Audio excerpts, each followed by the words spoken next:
আকরাম ভাই কি করেন ভাই? জুব্বা বানাচ্ছি একটু। ধরে মেয়া শিলান তে না আবার সোনার প্রচুর দাম। বাঙালি ঘর গর্বে বিভিন্ন ব্যক্তি দিয়ে।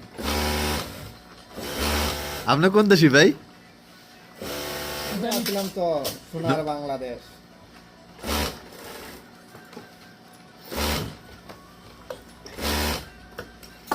কাজ কেমন ভাই? কাজ ভালোই, চিন্তা করতেছি এই বছর কাজ শেষ করে যাইয়া রাসেল ভাই শালিরে বিয়া করবো। রাসেল ভাই তো ভাই আবিয়া তো শালি নাই, সব তো মাসাল্লাহ বিয়ে হয়ে গেছে। সমস্যা নাই, অর্ডার দিবার গেছি নতুন।